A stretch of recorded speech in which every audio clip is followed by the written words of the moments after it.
when you were posted overseas at one stage, there's a case of Officer X. Yes. What did he do?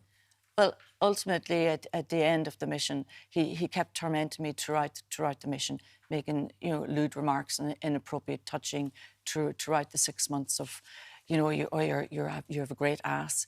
Look at the hips of Molloy, you're fantastic. You look amazing in your bikini. And he would walk past in the office and stroke the back of my neck or the back of my back or the small of my back. He said, "Oh, Molloy, you're looking good today." And this was an officer, certainly not a gentleman, but... And I had to work with this, and I reported it several times, and nothing happened. So at the end of that mission, a week before we were due to fly home, he banged on my door, and I had to open the door because it's a mission area, and he broke in and attempted to sexually assaulted me. And because he said, his words were, "Oh, I'm having you now, Molloy, and you've been avoiding me for the last 6 months."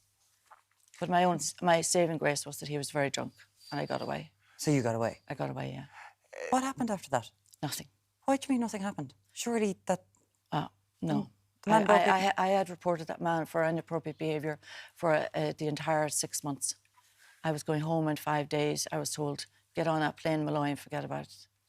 You speak about, like, how everybody comes together, they protect themselves and almost coerce you into not telling your story. Yeah. So my expression is that they circle the wagons, because when I did run across to get help to get that Officer X out of my room, my sergeant said, "Oh, you go back to the room and make sure he's not wandering around that camp drunk, and you take care of him till we get dressed, and we'll come and help you, take you out of the room."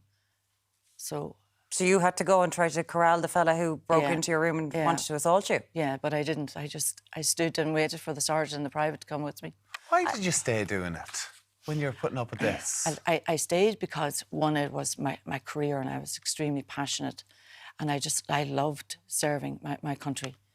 And also... Even putting up with this every day, and nobody listening to you. Yeah, because I hoped it would get better. You know, I just hoped it would get better for the younger girls coming in. Did it get better? It got better in the sense that we became fully combatant, where all the avenues, all the doors were opened for us. It got better in that sense.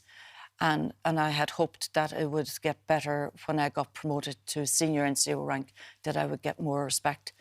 But it didn't. And the straw that broke the camel's back for me was after serving almost 30 years, and 15 of them as a senior NCO, I got an anonymous letter on my desk one day, and they said, "Oh, Molloy, you know, just keep giving us a laugh.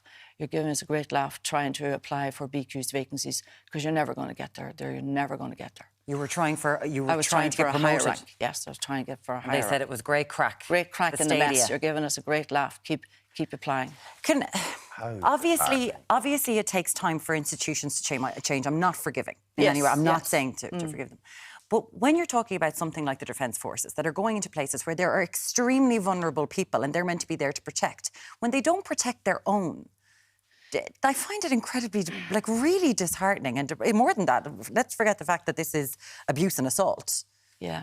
It's really disheartening. How can you trust a lot of these people? It or is. Some of these people? Yeah, it's very, very, very, very hurtful, because I did approach a lot of men when they were, you know, making rude remarks and sarcastic remarks, and I would turn to them and say, "Excuse me," I said, "don't you have a mother? Don't you have a sister, a daughter, a niece?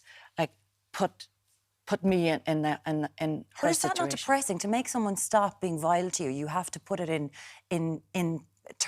parse it as though you've got a mother. They should just have respect for a human being without saying you've got a mother or a daughter. Like, it's just... it's what's wrong with the world. Yes, yes. But the big word there is that there's been no accountability.